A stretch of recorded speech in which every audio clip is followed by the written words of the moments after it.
എല്ലാവർക്കും പുതുത്തുള്ളൊരു വീഡിയോയിലേക്ക് സ്വാഗതം. ഇന്ന് നമ്മുടെ നന്ദിയേശ ശിരസിൻ്റെ സിമൻറ്റ് പൂശൽ പരിപാടിയൊക്കെ ഏകദേശം പകുതിയായി കഴിഞ്ഞു. ഇനി നമ്മൾ 2 കോട്ടോളം സിമൻറ്റ് നമ്മൾ പൂശിയിട്ടുണ്ട്. പിന്നെ നമ്മൾ സാൻഡ് പേപ്പർ ഇട്ടൊന്ന് ഉരച്ച് മിനുസപ്പെടുത്തി എടുക്കണം.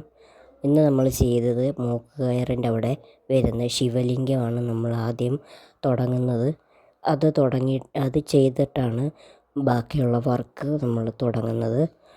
ആദ്യം ശിവലിംഗം ചെയ്തു. അതിന് 2 സൈഡിലായിട്ടും വരുന്ന കയറ് ചെയ്തു.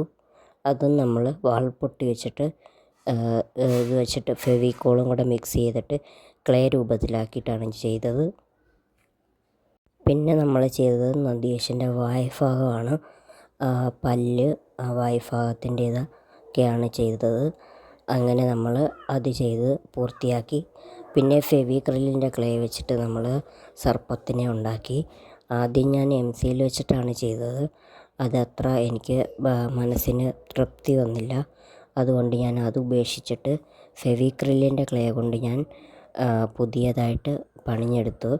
സർപ്പത്തിൻ്റെ 3 തല വരുന്ന സർപ്പത്തിൻ്റേതാണ് നമ്മൾ ചെയ്തു വെക്കുന്നത്.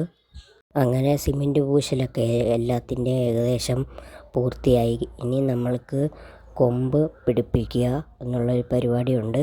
അന്നേരം നമ്മൾ ഹോളിലേക്ക് പശ ഇട്ടിട്ടാണ് നമ്മൾ ഈ കൊമ്പ് ഇറക്കി വെച്ചിട്ട് അതിൻ്റെ പുറത്ത് ചുറ്റിനും നമ്മൾ വാൾപുട്ടിയും ഫെവിക്കോളും കൂടെ മിക്സ് ചെയ്ത് കട്ടിക്കെടുത്തിട്ടാണ് നമ്മൾ ഈ കൊമ്പിൻ്റെ ചുറ്റിനും നമ്മൾ ഒട്ടിച്ചു കൊടുക്കുന്നത്. അതിന് മുന്നേ തന്നെ ആയിട്ട് കൊമ്പിൻ്റെ തുളയിൽ നമ്മൾ ഇച്ചിരി ഫെവിക്കോളും ഒഴിച്ചു കൊടുക്കുന്നുണ്ട്. എന്നിട്ടാണ് കൊമ്പ് ഇറക്കുന്നത്. നിങ്ങൾ ഈ വീഡിയോ പുതുതായി കാണുകയാണെങ്കിൽ സബ്സ്ക്രൈബ് ചെയ്ത് സപ്പോർട്ട് ചെയ്യുക. ഇഷ്ടപ്പെട്ടെങ്കിൽ കമൻറ്റ് ചെയ്യാൻ മറക്കല്ലേ. നമ്മുടെ പുതിയ വീഡിയോ ഉടനെ തന്നെ അടുത്ത വീഡിയോ വരുന്നതായിരിക്കും. എല്ലാവരും വെയിറ്റ് ചെയ്യുക. എല്ലാവർക്കും വീഡിയോ ഇഷ്ടപ്പെട്ടെങ്കിൽ ലൈക്ക് ചെയ്യുക, സബ്സ്ക്രൈബ് ചെയ്യുക, ഷെയർ ചെയ്യുക, ബെൽ ഐക്കൺ പ്രസ് ചെയ്യുക. ബൈ.